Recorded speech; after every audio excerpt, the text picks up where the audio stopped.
ದುರ್ಯೋಧನ ಬಹಳ ನೊಂದುಕೊಳ್ತಾನೆ. ಶಿಬಿರಕ್ಕೆ ಹಿಂದಿರುಗಿದವನು ಒಂದಿಷ್ಟೊತ್ತು ಸುಮ್ಮನೆ ಕುಳಿತು ಬಿಡ್ತಾನೆ. ಶಿಬಿರಕ್ಕೆ ಹೋದವನು ಕಣ್ಣೀರು ಹರಿಯತ್ತೆ, ನೀರು ತುಂಬತ್ತೆ, ಕಣ್ಣೀರು ಹರಿಯತ್ತೆ, ಅಳ್ತಾ ಕೂತ್ಕೊಂಡ್ಬಿಡ್ತಾನೆ ಒಂದಿಷ್ಟು ಕಾಲ. ಯುದ್ಧ ಆರಂಭ ಮಾಡ್ತಾ ಇದ್ದವನೇ ಒಂದು ನಿಶಿತವಾದ ಚೂಪಾದ ಬಾಣವನ್ನು ಬಿಟ್ಟು ಸೇನಾಪತಿಯ ತಲೆ ಕಡಿತಾನೆ. ಭೀಮ ಉತ್ಕಚ ಯುದ್ಧ ಮಾಡ್ತಾ ಇದ್ದಾನೆ. ಪ್ರಾಯಶಃ ಭಗದತ್ತನ ಉಳ್ಕೊಳ್ಳೋದು ಕಷ್ಟ ಹೀಗೆ ಬಿಟ್ಟರೆ. ಅವನು ರಾಕ್ಷಸ ಮತ್ತು ಮಹಾಮಾಯೆ ಇದೆ ಅವನಲ್ಲಿ, ಮಾಯಾವಿಯವನು. ನಮ್ಮ ಕಡೆ ಭೀಷ್ಮನಂತವರಿದ್ದಾರೆ, ಸ್ವತಃ ಶೂರರು, ಆಮೇಲೆ ಅಸ್ತ್ರವಿದ್ಯೆ ಗೊತ್ತಿರೋರು, ಯುದ್ಧ ಮಾಡಿ ಗೊತ್ತಿರೋರು. ಹಾಗಿದ್ರೂ ಪಾಂಡವರನ್ನು ಯಾಕೆ ಕೊಲ್ಲೋದಕ್ಕಾಗ್ತಾ ಇಲ್ಲ? ಯಾಕೆ ಪಾಂಡವರನ್ನು ಸೋಲ್ಸೋದಕ್ಕಾಗ್ತಾ ಇಲ್ಲ? ಏನು ವರ ಸಿಕ್ಕಿದೆ ಅವರಿಗೆ? ಹಾಗಿದ್ರೆ ಕೇನ ದತ್ತ ವರಾಸ್ತಾತ. ಮಹಾಭಾರತದ ರಹಸ್ಯಗಳು.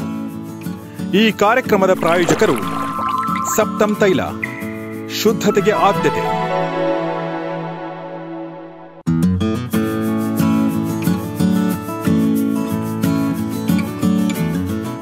ಮತ್ತು ಓಂ ಶ್ರೀ ಕಾಲಜ್ಞಾನ ಜ್ಯೋತಿಷ್ಯ ಪೀಠಂ, ನಿಮ್ಮ ಎಲ್ಲಾ ಸಮಸ್ಯೆಗಳಿಗೂ ನಿಖರ ಪರಿಹಾರ. ವಾಸ್ತು ಮತ್ತು ಜ್ಯೋತಿಷ್ಯ ತಜ್ಞರು, ಪ್ರಧಾನ ತಾಂತ್ರಿಕ ಪಂಡಿತ್ ಶ್ರೀ ರಾಘವೇಂದ್ರ ಕುಲಕರ್ಣಿಯವರಿಂದ.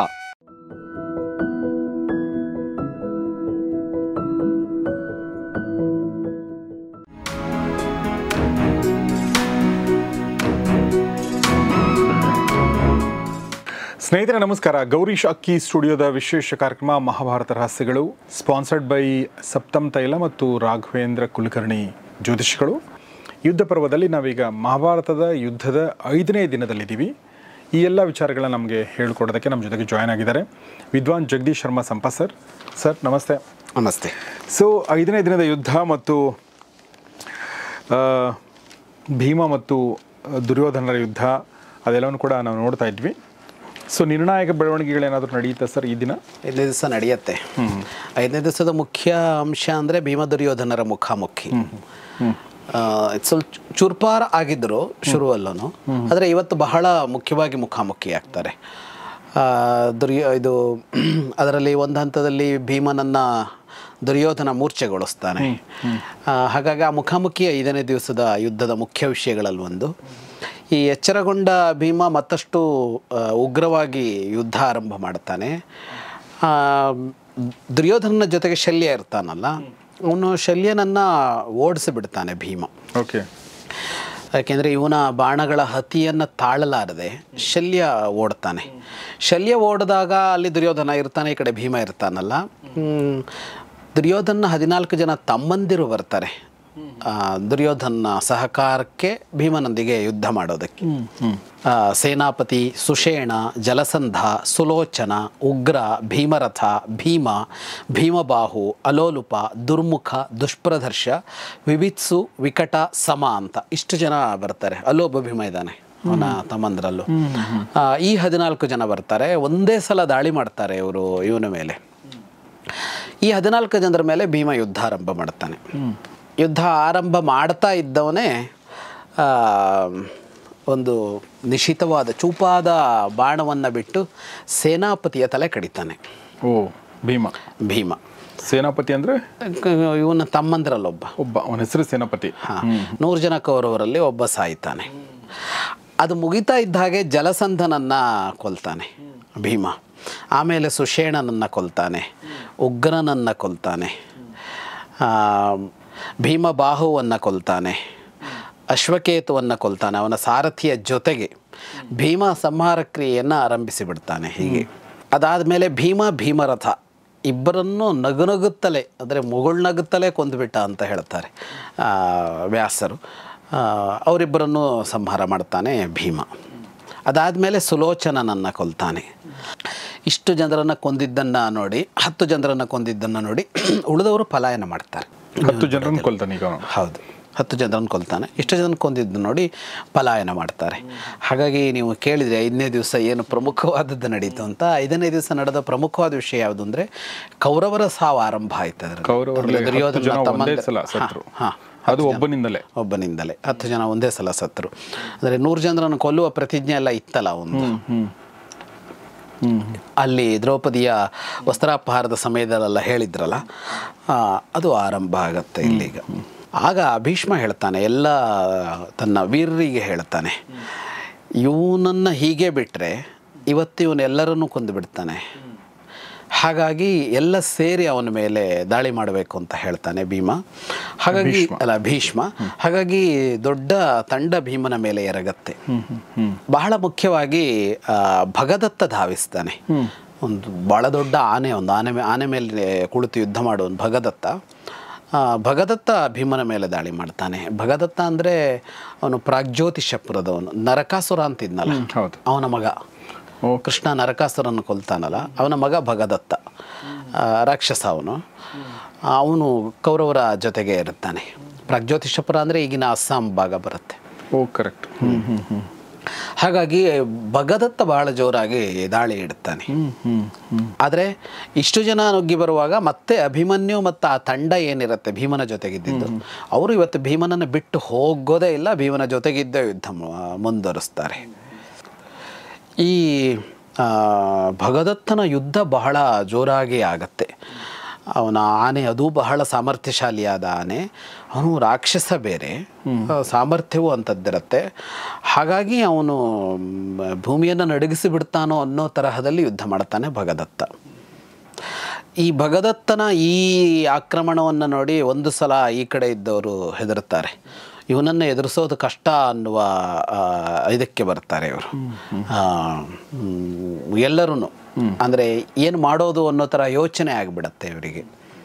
ಯುದ್ಧ ಮಾಡ್ತಾ ಭಗದತ್ತ ಭೀಮನ ಮೇಲೆ ದಾಳಿಯನ್ನು ಕೇಂದ್ರೀಕರಿಸ್ತಾನೆ. ಅವನ ಮೇಲೆ ಒಂದು ಬಾಣ ಬಿಡ್ತಾನೆ. ಆ ಬಾಣ ಸರಿಯಾಗಿ ತಾಗತ್ತೆ, ಮತ್ತೆ ಭೀಮನಿಗೆ ತಾಗತ್ತೆ. ಅವನು ತನ್ನ ಧ್ವಜ ನಿಲ್ಕೊಳ್ತಾನೆ. ಧ್ವಜ ಸ್ತಂಭ ಇರುತ್ತಲ್ಲ, ಇದರಲ್ಲಿ ಹಿಡ್ಕೊಂಡವನು ಹಾಗೆಯೇ ಕುಸಿದು ಹೋಗ್ತಾನೆ. ಮತ್ತೆ ಮೂರ್ಛೆ ತಪ್ತಾನೆ ಅವನು. ಮತ್ತೆ ಮೂರ್ಛೆ ಹೋಗ್ತಾನೆ ಭೀಮ, ಎಚ್ಚರ ತಪ್ತಾನೆ. ಭೀಮ ಎಚ್ಚರ ತಪ್ಪಿದ ಕೂಡಲೇ ಅವನೊಂದು ವಿಜಯ ಘೋಷ ಮಾಡ್ತಾನೆ, ಒಂದು ಸಿಂಹನಾದ ಮಾಡ್ತಾನೆ ಭಗದತ್ತ. ತನ್ನ ತಂದೆಗೆ ಈ ಪರಿಸ್ಥಿತಿ ಆಗಿದ್ದನ್ನು ಘಟೋತ್ಕಚ ಗಮನಿಸ್ತಾನೆ. ಅವನು ಬಂದಿರಲಿಲ್ಲ ಸ್ವಲ್ಪ ಈ ಕಡೆ. ಘಟೋತ್ಕಚ ಗಮನಿಸ್ತಾನೆ. ಅವನು ಎದುರಿಗಿದ್ದವನು ರಾಕ್ಷಸ ಅಲ್ವಾ ಭಗದತ್ತ, ಇವನು ರಾಕ್ಷಸ. ಹಾಗಾಗಿ ಇದಕ್ಕೆ ಹೀಗಲ್ಲ, ಇದಕ್ಕೆ ಬೇರೆ ಥರವೇ ಮದ್ದರಿಬೇಕು ಅಂತ ಇದ್ದಕ್ಕಿದ್ದಂಗೆ ಮಾಯ ಆಗ್ಬಿಡ್ತಾನ ಅವನು ಘಟೋತ್ಕಚ. ಇದ್ದಕ್ಕಿದ್ದ ಹಾಗೆ ಮಾಯ ಆದವನು ಒಂದು ಅತ್ಯಂತ ಭಯಂಕರವಾದ ರೂಪ ತಾಳಿ ಮುಂದಿನ ಕ್ಷಣದಲ್ಲಿ ಕಾಣಿಸ್ಕೊಳ್ತಾನೆ. ಕಾಣಿಸಿಕೊಂಡ್ರೆ ಅವನಾಗ ಐರಾವತದ ಮೇಲೆ ಇರ್ತಾನೆ.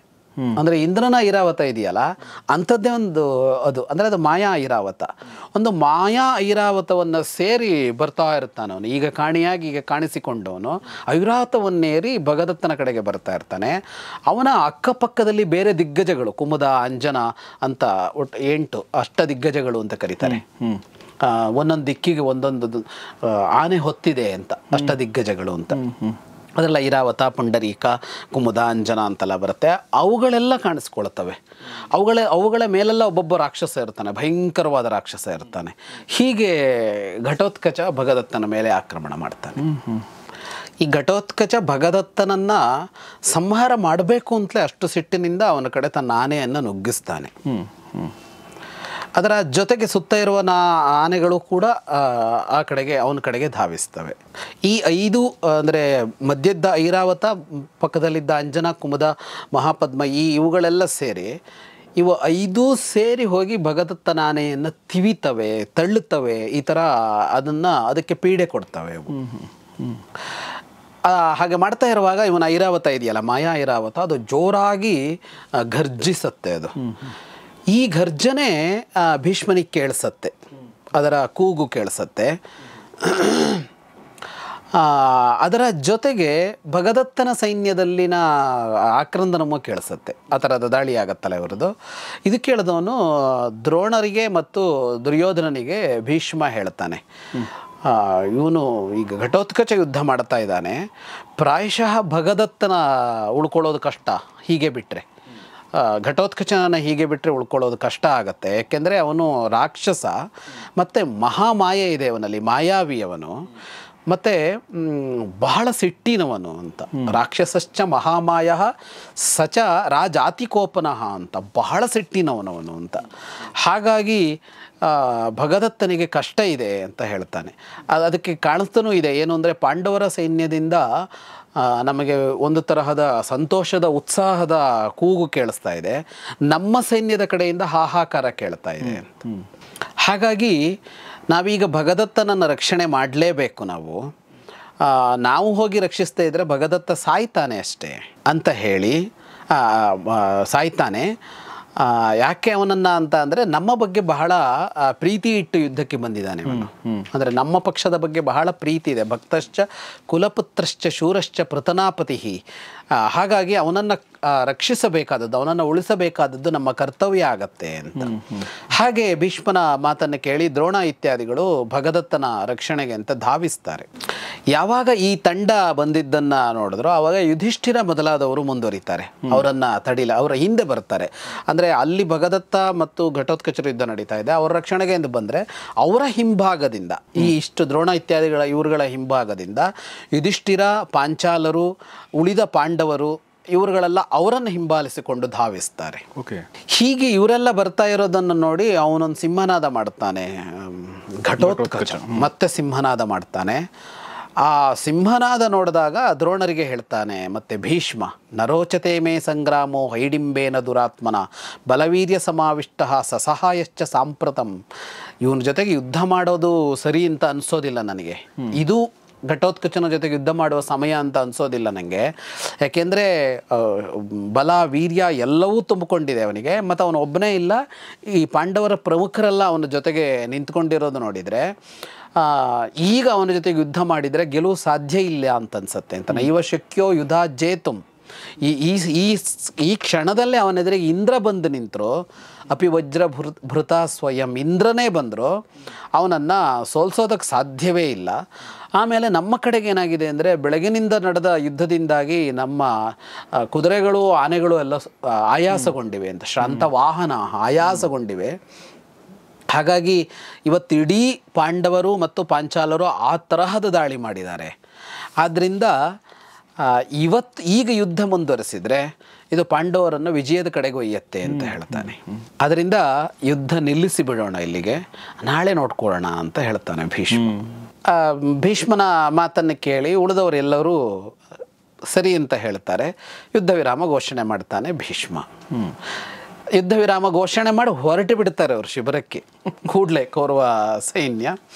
ಅವ್ರು ಹಾಗೆ ಹೋಗಿದ್ದನ್ನು ನೋಡಿ ಈ ಕಡೆ ಸಿಂಹನಾದ ಮಾಡ್ತಾ ವಿಜಯದ ಘೋಷದೊಂದಿಗೆ ಇವತ್ತಿನ ಯುದ್ಧವನ್ನು ಗೆದ್ವಿ ಅನ್ನುವ ಸಂತೋಷದೊಂದಿಗೆ ಭೀಮ ಮತ್ತು ಘಟೋತ್ಕಚರನ್ನು ಅಭಿನಂದಿಸ್ತಾ ಇವರು ತಮ್ಮ ಶಿಬಿರಕ್ಕೆ ಹಿಂದಿರುಗುತ್ತಾರೆ ಪಾಂಡವ ಸೈನ್ಯದವರು. ಸೊ ಸಂಜೆ ಆಗ್ತಿದ್ದಂಗೆ ಯಾರು ಬೇಕಾದರೂ ಯುದ್ಧವನ್ನ ಮಾಡಬಹುದು ಅಷ್ಟೇ. ಒಬ್ಬರು ಯುದ್ಧ ಮಾಡಿದ್ರೆ ಇನ್ನೊಬ್ರು ಅದನ್ನು ಪಾಲಿಸಲೇಬೇಕು, ಮುಂದುವರಿಸೋದಿಲ್ಲ. ಇದು ಈಗ ನಾವು ನೋಡ್ತಾ ಇದ್ದೀವಿ, ಪ್ರಾಯಶಃ ಇದು 3ನೇ ಸಲ. ಅಂದರೆ ಪಾಂಡವರು ವಿಜೃಂಭಿಸೋದಕ್ಕೆ ಬಂದು ಕೂಡಲೇ ಯುದ್ಧ ವಿರಾಮ ಘೋಷಣೆ ಮಾಡಿ ಭೀಷ್ಮ ಹೊರಡ್ತಾ ಇದ್ದಿದ್ದು 5 ದಿನದ ಯುದ್ಧದಲ್ಲಿ 3 ದಿನದ ಯುದ್ಧ ಹಾಗೆ ಮಾಡಿದ್ದಾನೆ. ಹೌದು. ದುರ್ಯೋಧನ ಬಹಳ ನೊಂದುಕೊಳ್ತಾನೆ ಶಿಬಿರಕ್ಕೆ ಹಿಂದಿರುಗಿದವನು. ಅಂದರೆ ಯಾಕೆ ಅಂದರೆ ತಮ್ಮಂದಿರ ಸಂಹಾರ ಆಗೋಯ್ತಾನೆ ಇವತ್ತು. ದುರ್ಯೋಧನಸ್ತು ನೃಪತಿರ್ ದೀನೋ ಭ್ರಾತೃವಧೇನ ಚ ಅಂತ, ಮುಹೂರ್ತಂ ಚಿಂತೆಯ ಮಾಸ ಬಾಷ್ಪಶೋಕ ಸಮಾಕುಲಃ ಅಂತ. ಒಂದಿಷ್ಟೊತ್ತು ಸುಮ್ಮನೆ ಕುಳಿತು ಬಿಡ್ತಾನೆ ಶಿಬಿರಕ್ಕೆ ಹೋದವನು. ಕಣ್ಣೀರು ಹರಿಯತ್ತೆ, ನೀರು ತುಂಬತ್ತೆ, ಕಣ್ಣೀರು ಹರಿಯತ್ತೆ, ಅಳ್ತಾ ಕುತ್ಕೊಂಡ್ಬಿಡ್ತಾನೆ ಒಂದಿಷ್ಟು ಕಾಲ. ಅದಾದಮೇಲೆ ಏನೇನು ಮಾಡಬೇಕು ಮತ್ತೆ ಎದ್ದು ಬಂದು ಮಾಡ್ತಾನೆ. ಯಾಕೆಂದರೆ ರಾತ್ರಿ ಹೋದ್ಮೇಲೆ ಒಂದಿಷ್ಟು ವಿಧಿವಿಧಾನಗಳು ಅಂತ ಇರುತ್ತೆ. ಇವತ್ತಿಂದ ಏನಾಗಿದೆ ನೋಡಿ, ಯಾರು ಗಾಯಗೊಂಡಿದ್ದಾರೆ, ಏನಾಗಿದೆ, ಆಯುಧಗಳೇನು, ನಾಳೆಗೆ ಏನು ಸಿದ್ಧತೆ ಅಂತ ಒಂದಿಷ್ಟು ಇದ್ದೇ ಇರುತ್ತಲ್ಲ, ಅದನ್ನು ಮಾಡೋದಕ್ಕೆ ಮುಂದುವರಿತಾನೆ. ಆದರೆ ಒಂದಿಷ್ಟೊತ್ತು ತಟಸ್ಥನಾಗಿ ಕುಳಿತುಕೊಂಡ್ಬಿಡ್ತಾನೆ ಅಳ್ತಾ. ದುರ್ಯೋಧನನಿಗೆ ಮೊದಲ ಸರಿಯಾದ ಪೆಟ್ಟು ಇದು ಅಂತಂದರೆ ತಮ್ಮಂದರು ಸತ್ತರಲ್ಲ. ಹಾಗಾಗಿ 5ನೇ ದಿನದ ಯುದ್ಧದಲ್ಲಿ ದುರ್ಯೋಧನನಿಗೆ ನೇರವಾಗಿ ಪೆಟ್ಟು ಬೀಳುತ್ತೆ. ಇಷ್ಟು ಕಥೆಯನ್ನು ಸಂಜಯ ಕೇಳ್ತಾ ಇರ್ತಾನಲ್ಲ ಧೃತರಾಷ್ಟ್ರ, ಅವನಿಗೆ ತನ್ನ 10 ಮಕ್ಕಳು ಸತ್ತರು ಅನ್ನುವ ಸುದ್ದಿ ಕಿವಿಗೆ ಬೀಳೋದಲ್ಲ. ಭಯಮ್ಮೇ ಸುಮಹಜ್ಜಾತಂ ವಿಸ್ಮಯಶ್ಚೈವ ಸಂಜಯ ಶ್ರುತ್ವಾ ಪಾಂಡುಕುಮಾರಾಣಂ ಕರ್ಮ ದೇವೈಸ್ಸು ದುಷ್ಕರಂ ಅಂತ. ಪಾಂಡವರು ಇವತ್ತೇನು ಮಾಡಿದ್ರೋ ಅದನ್ನು ದೇವತೆಗಳಿದ್ರೂ ಮಾಡೋಕ್ಕಾಗ್ತಾ ಇರಲಿಲ್ಲ. ನನಗೆ ಭಯ ಆಗ್ತಾ ಇದೆ. ಆಶ್ಚರ್ಯವೂ ಆಗ್ತಾ ಇದೆ ಅಂತ. ಅಂದರೆ ಈ ಪಾಂಡವರ ಗೆಲುವು ಅವನಿಗೆ ಆಶ್ಚರ್ಯ ತರ್ತಾ ಇದೆ. ಯಾವ ಕಾರಣಕ್ಕೂ ಪಾಂಡವರು ಗೆಲ್ಲಲ್ಲ ಅಂತ ಅಂದ್ಕೊಂಡೇ ಧೃತರಾಷ್ಟ್ರ ಕೂತಿದ್ದು. ಅಂದರೆ ಅವನ ಒಳ ಮನಸ್ಸಿನಲ್ಲಿ ಯಾರು ಏನೇ ಹೇಳಿದ್ರು ತಮ್ಮ ಬಲ ಹೆಚ್ಚಿದೆ, ಗೆಲ್ಲೋರು ನಾವು ಅಂತಲೇ ಇತ್ತು. ಹಾಗಾಗಿ ಚಿಂತೆ ಆರಂಭ ಆಗಿದೆ ಅಂತ. ಪುತ್ರಾಣಾಂಚ ಪರಾಭಾವಂ ಶ್ರುತ್ವಾ ಸಂಜಯ ಸರ್ವಶಃ ಚಿಂತಾಮೇ ಮಹತಿ ಸೂತ ಭವಿಷ್ಯತಿ ಕಥಂ ತ್ವಿತಿ ಅಂತ. ಅಂದರೆ ಮುಂದೇನು ಅಂತ ನೀವು ಹಿಂದಿನ ದಿನವೂ ಹೀಗೆ ಹೇಳಿದ್ದ. ಆವಾಗ ನೀವು ಹೇಳಿದ್ರಿ ಮುಂದೇನು ಅಂತ ಚಿಂತೆ ಆಯಿತು ಅಂತ. ಆವಾಗ ಚಿಂತೆ ಆಗಿರಲಿಲ್ಲ, ಈಗ ಚಿಂತೆ ಆಗ್ತಾ ಇದೆ ಅಂತ. ಅದನ್ನು ಹೇಳ್ತಾನೆ ವಿದುರನ ಮಾತುಗಳು ಈಗ ಅರ್ಥ ಆಗ್ತಾ ಇದೆ ನನಗೆ. ಧ್ರುವಂ ವಿದುರ ವಾಕ್ಯಾನಿ ದಕ್ಷ್ಯಂತಿ ಹೃದಯಂ ಮಮ ಅಂತ. ಯಾಕೆಂದರೆ ಅವನು ಹೇಳಿದ್ದ ಹೀಗಾಗತ್ತೆ ಅಂತ ಹೇಳಿದ್ದ. ಯಥಾಹಿ ದೃಶ್ಯತೆ ಸರ್ವಂ ದೈವಯೋಗೇನ ಸಂಜಯ. ಆ ಮಾತನಿಗೆ ನೆನಪು ಮಾಡ್ಕೊಂಡ್ರೆ ಅನ್ಸತ್ತೆ ಯಾವುದೋ ದೈವಯೋಗದಿಂದ ಅವನಿಗೆ ಮುಂದಾಗದೆಲ್ಲ ಕಾಣ್ತಾ ಇತ್ತೇನೋ, ಅದನ್ನೇ ಅವನು ಹೇಳಿದ್ನೇನೋ ಅಂತ ಅನ್ಸತ್ತೆ ನನಗೀಗ ಅಂತ. ಅವನಿಗೇನು ಕಾಣ್ತಾ ಇರಲಿಲ್ಲ, ಯೋಚನೆ ಮಾಡಿದ್ರೆ ಗೊತ್ತಾಗ್ತಾ ಇತ್ತು ಅದನ್ನು ಹೇಳಿದ್ದು. ಕಾಮನ್ ಸೆನ್ಸ್ ಅಲ್ವಾ? ಕಾಮನ್ ಸೆನ್ಸ್ ಅದು ಗೊತ್ತಾಗ್ತಾ ಇತ್ತು. ಯಾಕೆ ಹಂಗೆ ಹೇಳ್ತಾ ಇರೋದು ಅನ್ನೋದು ಕಾರಣ ಕೊಡ್ತಾನೆ ಅವನು. ನಮ್ಮ ಕಡೆ ಭೀಷ್ಮನಂತವರಿದ್ದಾರೆ, ಶೂರರು. ಆಮೇಲೆ ಅಸ್ತ್ರಗಳು ಗೊತ್ತಿದೆ, ಬರೀ ಶಸ್ತ್ರಗಳಲ್ಲ ಅವ್ರಿಗೆ ಗೊತ್ತಿರೋದು, ಅಸ್ತ್ರಗಳು ಗೊತ್ತಿದೆ. ಯೋಧರಲ್ಲಿ ಶ್ರೇಷ್ಠರವರು, ಬರೀ ಗೊತ್ತಿರೋದಲ್ಲ, ಯುದ್ಧ ಮಾಡಿಯೂ ಗೊತ್ತು, ಪ್ರಾಯೋಗಿಕ ಜ್ಞಾನವೂ ಇದೆ ಅವರಿಗೆ. ಸ್ವತಃ ಶೂರರು, ಆಮೇಲೆ ಅಸ್ತ್ರವಿದ್ಯೆ ಗೊತ್ತಿರೋರು, ಯುದ್ಧ ಮಾಡಿ ಗೊತ್ತಿರೋರು, ಅಂಥವರು ಪಾಂಡವರ ಜೊತೆಗೆ ಯುದ್ಧ ಮಾಡ್ತಾ ಇದ್ದಾರೆ. ಹಾಗಿದ್ರೂ ಪಾಂಡವರನ್ನು ಯಾಕೆ ಕೊಲ್ಲೋದಕ್ಕಾಗ್ತಾ ಇಲ್ಲ? ಯಾಕೆ ಪಾಂಡವರನ್ನು ಸೋಲ್ಸೋದಕ್ಕಾಗ್ತಾ ಇಲ್ಲ? ಏನು ವರ ಸಿಕ್ಕಿದೆ ಅವರಿಗೆ? ಹಾಗಿದ್ರೆ ಕೇನ ದತ್ತ ವರಾಸ್ತಾತ, ಹೀಗೆ ಸೋಲದೇ ಇರುವಂತೆ ಯಾವ್ದಾದ್ರು ವರ ಸಿಕ್ಕಿದೆಯಾ ಅವರಿಗೆ? ಕಿಂವಾ ಜ್ಞಾನಂ ವಿದಂತಿತೆ, ಹೀಗೆ ಸೋಲದೇ ಇರೋದಕ್ಕೆ ಏನಾದರೂ ವಿಶೇಷವಾದ ಅರಿವು ಇದೆಯಾ ಅವರಿಗೆ ಅಂತ, ಬೇರೆ ಏನಾದರೂ ಜ್ಞಾನ ಇದೆಯಾ ಅಂತ, ಇವರು ಯಾರಿಗೂ ಗೊತ್ತಿಲ್ಲದೆ ಇರುವ ಒಂದು ಯುದ್ಧದ ಅರಿವಿದೆಯಾ ಅವರಿಗೆ ಅಂತ. ಮತ್ತೆ ಹೇಳಿದಾಗೂ ನನ್ನವರು ಸಾಯ್ತಾ ಇದ್ದಾರೆ ಅಂತಲೇ ಕೇಳಿ ಬರ್ತಾ ಇದೆಯೇ ಹೊರತು, ನನ್ನ ಸೈನ್ಯ ಸೋಲ್ತಾ ಇದೆಯೇ ಅಂತಲೇ ಕೇಳ್ತಾ ಇದೆಯೇ ಹೊರತು ಮತ್ತೇನೂ ಇಲ್ಲ. ಎಲ್ಲವೂ ನನಗೆ ಶಿಕ್ಷೆಯಾಗಿ ಕಾಡ್ತಾ ಇದೆ ಅಂತ. ಮಯ್ಯೇವ ದಂಡಃ ಪತತಿ ಅಂತ. ಎಲ್ಲ ಶಿಕ್ಷೆಗಳು, ಎಲ್ಲ ಪೆಟ್ಟುಗಳು ನನಗೇ ಬಂದು ಬೀಳ್ತಾ ಇದೆ. ದುರದೃಷ್ಟ ಇದು ಅಂತ. ದೈವಾತ್ ಪರಮ ದಾರುಣ ಅಂತ. ದುರದೃಷ್ಟ ಇದು ಅಂತ. ಯಾಕೆ ಪಾಂಡವರು ಸಾಯ್ತಾ ಇಲ್ಲ? ಯಾಕೆ ನನ್ನವ್ರು ಸಾಯ್ತಾರೆ? ಈಗ 5 ಜನ ಪಾಂಡವರು, ಒಬ್ಬನೂ ಸಾಯ್ಲಿಲ್ವಲ್ಲ. ನನ್ನವ್ರು 10 ಜನ ಸತ್ರಲ್ಲ. ಈಗ ಅದನ್ನು ನೋಡಿದ್ರೆ 100 ಜನರಲ್ಲಿ 10 ಜನ ಸತ್ರು, 5 ಜನರಲ್ಲಿ ಒಬ್ಬನೂ ಸಾಯ್ತಾ ಇಲ್ಲ. ಕರೆಕ್ಟ್. ಏನಿದು ಅಂತ, ಯಾಕೆ ಅಂತ ಹೇಳು ನನಗೆ ಅಂತ. ಯಾಥಾತಥ್ಯೇನ ಸಂಜಯ ಏತನ್ಮೇ ಸರ್ವಮಾಚಕ್ಷ, ಯಾಕೆ ಅಂತ ಹೇಳು ಅಂತ. ಅವ್ರು ಯಾಕೆ ಸಾಯಲ್ಲ, ನಮ್ಮವ್ರು ಯಾಕೆ ಸಾಯ್ತಾರೆ ಅಂತ. ನಾನು ಈ ದುಃಖಕ್ಕೆ ಒಂದು ದಡ ಇದೆಯೇ ಅಂತಲೇ ಅನಿಸಲ್ಲ ನನಗೆ.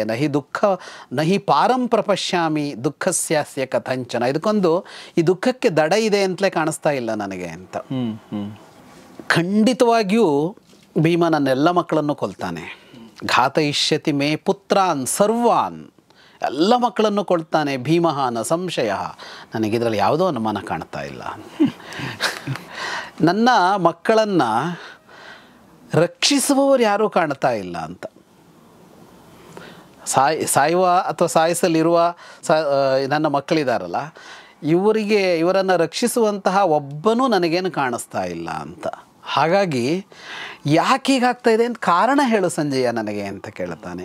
ತಸ್ಮಾನ್ಮೇ ಕಾರಣಂ ಸೂತ ಯುಕ್ತಿಂಚೈವ ವಿಶೇಷತಃ ಅಂತ. ನಮ್ಮಲ್ಲಿರೋರು ಎಂಥವರು ಅಂತ ಅಂದರೆ, ದುರ್ಯೋಧನ ಇದ್ದಾನೆ, ಮಹಾವೀರ ಅವನು, ಭೀಷ್ಮ, ದ್ರೋಣರು, ಕೃಪರು, ಶಕುನಿ, ಜಯದ್ರಥ, ಅಶ್ವತ್ಥಾಮ, ವಿಕರ್ಣ, ಇಂತಹ ಮಹಾಬಲರಿದ್ದಾರೆ. ಆದರೆ ಇವರು ಯಾರಿಗೂ ಏನೂ ಮಾಡೋದಕ್ಕಾಗ್ತಾ ಇಲ್ವಲ್ಲ, ಯಾಕೆ? ಅವನ ಮಾತಿಗೆ ಸಂಜಯ ಹೇಳ್ತಾನೆ. ಹಿಂದಿನ ದಿನವೂ ಇದೇ ನಡೆದಿತ್ತು. ಆವಾಗ ಸಂಜಯ ಒಂದೇ ಮಾತು ಹೇಳ್ಕೊಂಡು ಹೋಗಿದ್ದ. ಅವನು ಇನ್ನಷ್ಟಿದೆ ಕೇಳು ಅಂತ ಹೇಳಿದ್ದ.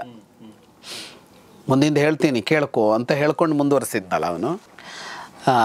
ಯಾಕೆಂದರೆ ಅಲ್ಲಿ ಹೇಳುವಾಗ ಒಂದೇ ಸಲ ಹೇಳಿದಾನ ಅವನು ಇದನ್ನು. ಒಂದೊಂದು ದಿನದ ಯುದ್ಧದ್ದು ಒಂದೊಂದು ದಿವಸ ಹೇಳಿಲ್ಲ, 10ನೇ ದಿವಸ ಆದಮೇಲೆ ಹೋಗಿ ಹೇಳ್ತಾ ಇರೋದಲ್ಲ, 10 ದಿವಸದ್ದು ಒಂದೇ ಸಲ ಹೇಳಿದ್ದಾನೆ.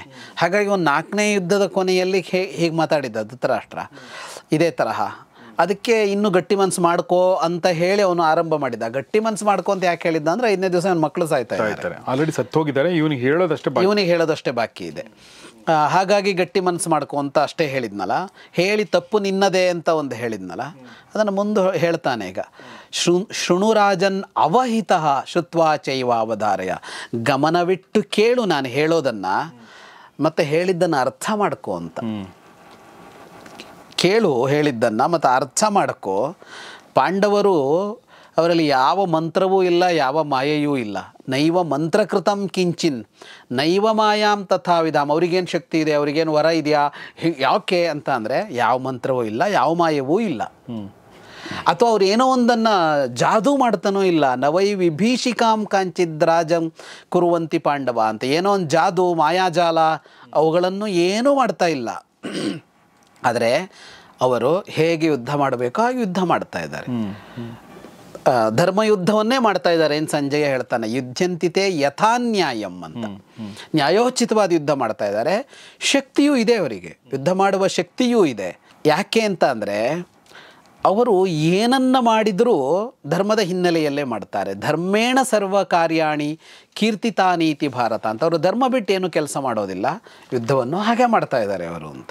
ಅವ್ರು ಏನು ಆರಂಭ ಮಾಡುವಾಗಲೂ ಧರ್ಮವನ್ನೇ ಮುಂದಿಟ್ಕೊಂಡು ಮಾಡ್ತಾ ಇರೋದರಿಂದಾಗಿ ಯಶಸ್ಸು ಅವರಿಗೆ ಸಹಜವಾಗಿ ಸಿಗುತ್ತೆ.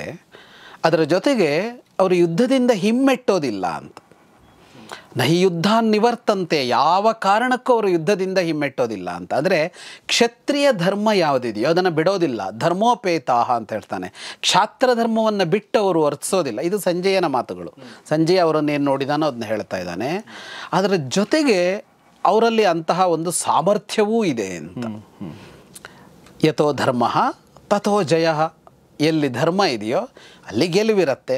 ಧರ್ಮ ಅವರಲ್ಲಿದೆ, ಹಾಗಾಗಿ ಗೆಲ್ತಾ ಇದ್ದಾರೆ ಅಂತ. ಇಷ್ಟೇ ಕಾರಣಕ್ಕಾಗಿ ಅವರು ಅವಧ್ಯರಾಗಿದ್ದಾರೆ. ಯಾಕೆ ಅಂದರೆ ಅದೇ ಯಥೋ ಧರ್ಮ ತಥೋ ಜಯ. ಧರ್ಮ ಇದ್ದಲ್ಲಿ ಜಯ ಇರುತ್ತೆ. ಆ ಕಾರಣಕ್ಕಾಗಿ ಅವರನ್ನು ಸಾಯಿಸೋಕ್ಕಾಗ್ತಾ ಇಲ್ಲ. ಆ ಕಾರಣಕ್ಕಾಗಿ ಜಯಯುಕ್ತಾಶ್ಚ ಪಾರ್ಥಿವ. ಆ ಕಾರಣಕ್ಕಾಗಿ ಅವ್ರಿಗೆ ಗೆಲುವು ಸಿಗ್ತಾ ಇದೆ ಅಂತ. ಅದೇ ನಿನ್ನ ಮಕ್ಕಳನ್ನು ನೋಡಿದರೆ ತವ ಪುತ್ರ ದುರಾತ್ಮಾನಃ. ನಿನ್ನ ಮಕ್ಕಳ ಬುದ್ಧಿಯೇ ದುರ್ಬುದ್ಧಿ, ಅದು ಒಳ್ಳೆಯ ಯೋಚನೆಗಳೇ ಇಲ್ಲ ಅದರಲ್ಲಿ. ಪಾಪೇಶ್ವಭಿರತಾ ಸದಾ ಅಂತ. ಬರೀ ಬುದ್ಧಿ ಮಾತ್ರ ಕೆಟ್ಟಿದ್ದಲ್ಲ, ಅದಕ್ಕನುಗುಣವಾಗಿ ದುಷ್ಕೃತ್ಯಗಳನ್ನೇ ಮಾಡ್ಕೊಂಬರ್ತಾರೆ. ನಿಷ್ಠುರಾಹ, ಒರಟರು ಅಂತ, ಮಹಾವರಟರು. ಹೀನ ಕರ್ಮಾಣ, ಕ್ಷುದ್ರ ಕರ್ಮಗಳನ್ನು ಮಾಡ್ತಾರೆ, ಕುತ್ಸಿತವಾದ ಕೆಲಸಗಳನ್ನು ಮಾಡ್ತಾರೆ. ತೇನ ಹೀಯಂತಿ ಸಂಯೋಗೆ ಅಂತ. ಹಾಗಾಗಿ ಅವರು ಸೋಲ್ತಾ ಇದ್ದಾರೆ, ಸಾಯ್ತಾ ಇದ್ದಾರೆ.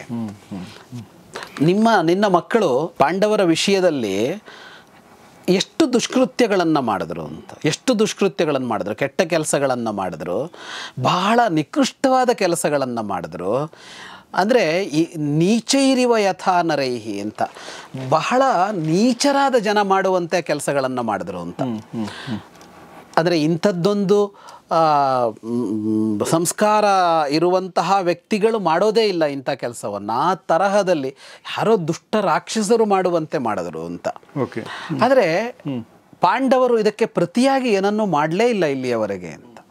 ಸರ್ವಂಚತದ ಅನಾದೃತ್ಯ ಪುತ್ರಾಣಾಂ ತವಗಿಲ್ಬಿಷಂ. ನಿನ್ನ ಮಕ್ಕಳ ಈ ಎಲ್ಲ ಕೊಳಕಿದೆಯಲ್ಲ, ಇದನ್ನು ಅವರು ನಿರ್ಲಕ್ಷ್ಯ ಮಾಡಿಬಿಟ್ರು. ಅಂದರೆ ಅದಕ್ಕೆ ಪ್ರತಿಕ್ರಿಯೆ ಮಾಡೋದಕ್ಕೆ ಹೋಗಲಿಲ್ಲ ಅವರು. ಅವರು ಯಾವಾಗಲೂ ಶತ್ರುಬುದ್ಧಿಯನ್ನು ತೋರಿಸ್ಲಿಲ್ಲ ಅಂತ. ಹಾಗೆಯೇ ಅವರು ಬದುಕೊಂಡು ಬಂದರು ಅವರು. ಇಷ್ಟಾದರೂ ಪಾಂಡವರ ಕುರಿತಾಗಿ ನಿನ್ನ ಮಕ್ಕಳಿಗೆ ಗೌರವ ಬರಲಿಲ್ಲ ಅಂತ, ಒಂದು ಸದ್ಭಾವ ಬರಲಿಲ್ಲ ನಿನ್ನ ಮಕ್ಕಳಿಗೆ ಅಂತ. ಆದ್ದರಿಂದ ಇಷ್ಟು ಪಾಪಗಳು ಮಾಡಿಕೊಂಡು ಬಂದಿದ್ದಿತ್ತಲ್ಲ, ಅದರ ಫಲ ಈಗ ಬರ್ತಾ ಇದೆ. ಸಂಪ್ರಾಪ್ತಂ ಸುಮಹದ್ ಘೋರಂ ಫಲಂ ಕಿಂಪಾಕ ಸನ್ನಿಭಂ. ಅದು ಪಾಕವಾಗಿ ಈಗ ಪರಿಣಮಿಸ್ತಾ ಇದೆ ಅಂತ. ಇಷ್ಟು ದಿವಸ ಮಾಡಿದ್ದಷ್ಟು ಈಗ ಹಿಂದಿರುಗಿ ಬರ್ತಾ ಇದೆ. ನ ತದ್ಭುಂಕ್ಷ್ವ ಮಹಾರಾಜ. ಇದನ್ನು ಫಲ ಅನುಭವಿಸ್ಲೇಬೇಕು, ನೀನು ಅನುಭವಿಸು ಅಂತ. ಅನುಭವಿಸ್ಲೇಬೇಕು ಅಲ್ಲ, ಭುಂಕ್ಷ್ವ ಅಂದರೆ ಅನುಭವಿಸು. ಸತದ್ ಭುಂಕ್ಷ್ವ ಮಹಾರಾಜ, ಅನುಭವಿಸು ಅದನ್ನು ನೀನು. ಸಪುತ್ರ ಸುಹೃಜ್ಜನ, ನಿನ್ನ ಮಕ್ಕಳು, ನಿನ್ನ ಪ್ರೀತಿಯವರು, ನಿನ್ನ ಆತ್ಮೀಯರು ಎಲ್ಲರೊಂದಿಗೆ ಅನುಭವಿಸು ಅಂತ. ಈ ನಿನ್ನ ಪ್ರೀತಿಯವರು ನಿನ್ನ ಆತ್ಮೀಯರು ಅನ್ನುವಾಗ ಸಂಜಯನೂ ಇದ್ದಾನೆ ಅಂತ. ಅವನು ನೋಯ್ಬೇಕಲ್ಲ, ಅವನು ಅನುಭವಿಸ್ಬೇಕಲ್ಲ ಅದನ್ನ ಅಂತ. ಅವನು ನೋಡಬೇಕು. ಧೃತರಾಷ್ಟ್ರ ಅಳ್ತಾನೆ, ಅವನೇ ಜೊತೆಗಿರಬೇಕು. ಹಾಗಾಗಿ ಇದು ಅನುಭವಿಸೋದು ಬಿಟ್ಟು ಬೇರೆ ದಾರಿ ಇಲ್ಲ ನಮಗೆ ಅಂತ. ಎಷ್ಟು ಸಲ ನಿನಗೆ ನಿನ್ನ ಗೆಳೆಯರು ಹೇಳಿದ್ರು, ನಿನ್ನ ಆತ್ಮೀಯರು ಹೇಳಿದ್ರು, ಅವಾಗ ಅರ್ಥ ಮಾಡ್ಕೊಳ್ಳಿಲ್ಲ ಅಂತ. ನಾವಬುದ್ಧಿಸಿ ಯದ್ರಾಜನ್ ವಾರ್ಯಮಾಣ ಸ್ವರುಜ್ಜನೆ, ಹೇಳಿದ್ದು ಮಾತ್ರ ಅಲ್ಲ, ತಡೆದ್ರು ನಿನ್ನನ್ನು ಅಂತ. ವಿದುರ ಹೇಳ್ದ, ಭೀಷ್ಮ ಹೇಳಿದ, ದ್ರೋಣರು ಹೇಳಿದ್ರು ಅಂತ. ಅಂದರೆ ಎಷ್ಟು ಸಲ ಹೇಳಿದ್ರು, ನಾನು ಹೇಳಿದೆ. ವಿದುರೇಣಾಥ ಭೀಷ್ಮೇಣ ದ್ರೋಣೇನ ಚ ಮಹಾತ್ಮನ ತಥಾ ಮಯಾಚಾಪಿ ಅಸಕೃತ್ವಾರ್ಯಮಾಣ ನ ಗೃಹ್ಣತಿ. ಎಷ್ಟು ಸಲ ತಡೆದೆವು ನಿನ್ನನ್ನು ಅಂತ. ಆಮೇಲೆ ಸುಮಾರು ಈ ಎಲ್ಲ ಸನ್ನಿವೇಶಗಳು ಎಲ್ಲ ಘಟನೆಗಳನ್ನು ಹೇಳಿರೋದಿಲ್ವಲ್ಲ, ಹಾಗಾಗಿ ಸುಮಾರು ಪ್ರಶ್ನೆಗಳಿರುತ್ತೆ. ಸುಮ್ಮನೆ ನೋಡ್ಕೊಂಬಂದರೆ ಹೀಗೆ ಮಾಡಬೇಡ ಅಂತ ಭೀಷ್ಮ ಹೇಳಲೇ ಇಲ್ಲ, ದ್ರೋಣಾಚಾರ್ಯರು ಹೇಳಲೇ ಇಲ್ಲ ಅಂತ ಅವ್ರು ಯಾವಾಗ ಹೇಳಿದ್ದು ಕಾಣಿಸೋದಿಲ್ಲ. ವಿದುರನೋ ಸಂಜಯನೋ ಹೇಳಿದ ಘಟನೆಗಳು ಮಾತ್ರ ಕಾಣಿಸ್ತದೆ, ಮಾತ್ರ ನೆನಪು ಬರುತ್ತೆ. ಆದರೆ ವಾಸ್ತವವಾಗಿ ಇಲ್ಲಿ ಹೇಳ್ತಾನೆ ಸಂಜಯ ಅಂತ. ಅಸಕೃತ್ ಅಂತ, ಸಕೃತ್ ಅಂದರೆ ಒಂದು ಬಾರಿ, ಅಸಕೃತ್ ಅಂದರೆ ಹಲವು ಬಾರಿ ವಿದುರ, ಭೀಷ್ಮ, ದ್ರೋಣ, ನಾನು ಇಷ್ಟೂ ಜನ ಹೇಳ್ತಾ ಇದ್ವಲ್ಲ ನಿನಗೆ, ನೀನು ಸ್ವೀಕಾರ ಮಾಡಲಿಲ್ಲ ಆ ಮಾತುಗಳನ್ನು ಅಂತ. ಅದರ ಅರ್ಥ ಆರಂಭದಿಂದಲೂ ಇವರುಗಳ ಅದನ್ನು ಮಾಡ್ತಲೇ ಇದ್ರು, ತಡೆಯೋ ಪ್ರಯತ್ನವನ್ನು. ವಾಕ್ಯಂ ಹಿತಂಚ ಪಥ್ಯಂಚ ಮರ್ತ್ಯ ಪಥ್ಯಂ ಇವೌಷಧಂ ಅಂತ. ಅಂದರೆ ರೋಗಿಯೊಬ್ಬ ಔಷಧವನ್ನು ಪಥ್ಯವನ್ನು ನಿರಾಕರಿಸ್ತಾನಲ್ಲ, ಹಾಗೆ ನೀನು ಹಿತವೂ ಪಥ್ಯವೂ ಆದ ಯಾವ ಮಾತನ್ನೂ ನೀನು ಒಪ್ಕೊಳ್ಳಿಲ್ಲ.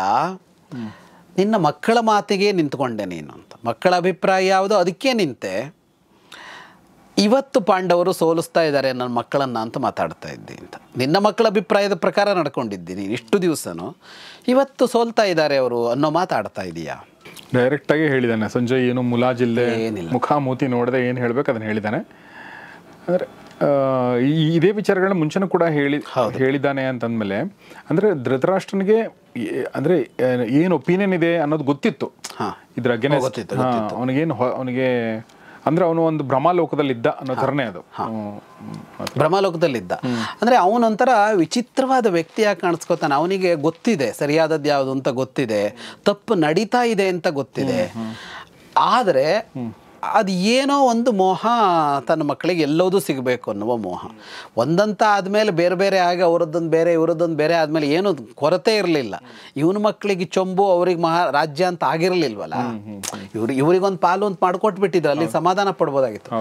ಆದರೂ ಅದೇನೋ ಅವನು ಗೊತ್ತಿದ್ದೂ ಮಾಡಿದ್ದು ಅಂತ. ಅದಕ್ಕೆ ಹೇಳ್ತಾನೆ, ಇನ್ನೂ ಹೇಳ್ತೀನಿ ಕೇಳು ಅಂತ ನಿಲ್ಲಿಸೋದಿಲ್ಲ ಸಂಜಯ. ಶೃಣು ಭೂಯೋ, ಇನ್ನಷ್ಟು ಹೇಳ್ತೀನಿ ಕೇಳು. ಕೇಳಿದೆಯಲ್ಲ ನನ್ನ ಹತ್ರ, ಏನು ಕಾರಣ, ಪಾಂಡವರು ಯಾಕೆ ಗೆಲ್ತಾ ಇದ್ದಾರೆ, ಕಾರಣಂ ಭರತಶ್ರೇಷ್ಠ ಪಾಂಡವಾನಾಂ ಜಯಂ ಪ್ರತಿ, ಅವರ ಗೆಲುವಿನ ಕಾರಣ ಕೇಳ್ತಾ ಇದೆಯಲ್ಲ, ಕೇಳೋದನ್ನು ಅಂತ.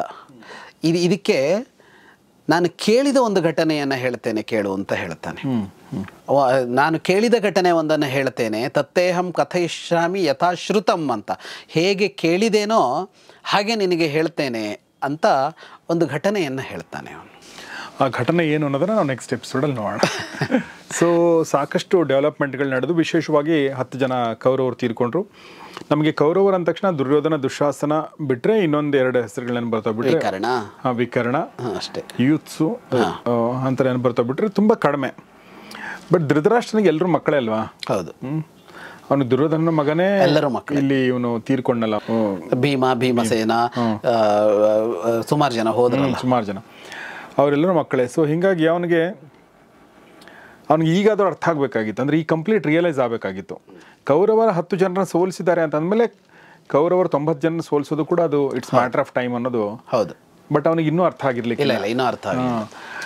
ಆಮೇಲೆ ಅದನ್ನು ಹೆಂಗೆ ಅರ್ಥ ಮಾಡಿಸ್ಬೇಕು ಅನ್ನೋದು ಹಾಗೆ ಮಾಡಿಸ್ಲಾಗ್ತಾ ಇದೆ ಆ್ಯಕ್ಚುಲಿ. ಆದರೂ ಪ್ರಯತ್ನ ಆಗ್ತಾ ಇಲ್ಲ ಅವನಿಗೆ. ಅಂದರೆ ನೀವು ಕರೆಕ್ಟಾಗಿ ಹೇಳಿದ್ರೆ ಅದು ಅವನಿಗೆ ಈಗ ಅರ್ಥ ಆಗಬೇಕಿತ್ತದು. ಯಾಕೆಂದರೆ ಅಷ್ಟು 11 ಅಕ್ಷೌಹಿಣಿ ಸೈನ್ಯ ಇಟ್ಕೊಂಡು ಯುದ್ಧ ಮಾಡ್ತಾ ಇರುವಾಗ 10 ಜನರನ್ನು ಗುರಿ ಇಟ್ಟು ಹೊಡೆದ್ಬಿಟ್ನಲ್ಲ ಭೀಮ ಅಂತ. ರಕ್ಷಣೆಗೆ ಬರೋಕ್ಕಾಗಲೇ ಇಲ್ವಲ್ಲ ಅಂತ. ಈಗ 10 ಜನರನ್ನು ಒಬ್ಬರಾದ್ಮೇಲೆ ಒಬ್ಬರನ್ನ ಟಕ ಟಕ ಟಕ ಟಕ ಅಂತ ಕೊಂದ್ಬಿಟ್ನಲ್ಲ. ಇಡೀ ಸೈನ್ಯ ಸುಮ್ಮನೆ ಕೂತ್ಕೊಂಡಿತ್ತಲ್ಲ, ಅಂದರೆ ಏನೂ ಮಾಡೋಕ್ಕಾಗದೆ ಕೂತ್ಕೊಳ್ಳೋ ಹಾಗಾಯ್ತಲ್ಲ ಅಂತ. ಹಾಗಾಗಿ ಅವನಿಗೆ ಅರ್ಥ ಆಗಬೇಕಾಗಿತ್ತು ಇವಾಗ ಅಂತ. ಸೊ ಹಾಗೆ ಅದೇ ಒಂದು ನಿದ್ದೆ ಮಾಡ್ತಾ ಇರೋರನ್ನ ಎಚ್ಚರ ಮಾಡ್ಬೋದಂತೆ, ನಿದ್ದೆ ಥರ ಆ್ಯಕ್ಟಿಂಗ್ ಮಾಡೋರನ್ನ ಎಚ್ಚರ ಮಾಡೋಕ್ಕಾಗಲ್ಲ ಅಂತಾರೆ. ಹಾಗೆ ಇವನು ನಿದ್ದೆ ಆ್ಯಕ್ಟಿಂಗ್ ಇವನು ಒಂಥರ. ಹೌದು ಹೌದು. ಅವನಿಗೆ ಅರ್ಥ ಆದರೂ ಒಂದು ನಾಳೆ ಚೆನ್ನಾಗಾಗುತ್ತೆ, ನಾಳೆ ಗೆದ್ಬಿಡ್ಬೋದು ಅನ್ನೋದು ಒಂಥರದ ಮನಸ್ಥಿತಿ.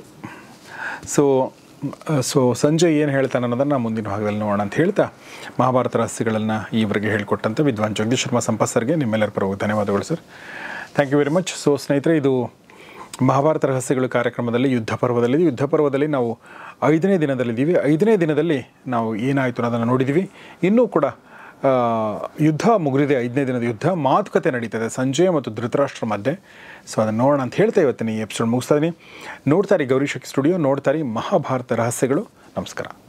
ಮಹಾಭಾರತದ ರಹಸ್ಯಗಳು ಈ ಕಾರ್ಯಕ್ರಮದ ಪ್ರಾಯೋಜಕರು ಸಪ್ತಮ್ ತೈಲ, ಶುದ್ಧತೆಗೆ ಆದ್ಯತೆ.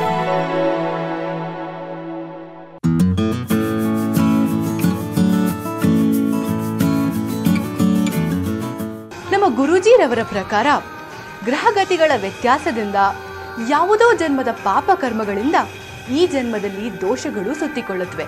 ವಿದ್ಯೆ, ಉದ್ಯೋಗ, ವ್ಯಾಪಾರ, ವ್ಯವಹಾರ, ಕೋರ್ಟ್ ಕೇಸ್, ಆಸ್ತಿ ವಿಚಾರ, ಆರೋಗ್ಯ, ಸಂತಾನ, ಮದುವೆ, ಸತಿಪತಿ ಕಲಹ, ವಿಚ್ಛೇದನ ಇನ್ನಿತರ ಯಾವುದೇ ರೀತಿಯ ಕಠಿಣ ಸಮಸ್ಯೆಗಳಿದ್ರೂ ಕೇರಳದ ಪ್ರಸಿದ್ಧ ಮೋಡಿ ಪದ್ಧತಿಯಿಂದ ನಿಮ್ಮ ಎಲ್ಲ ಸಮಸ್ಯೆಗಳಿಗೆ ಶಾಶ್ವತವಾದಂತಹ ಪರಿಹಾರ ಕೊಡ್ತಾರೆ ನಮ್ಮ ಗುರೂಜಿ.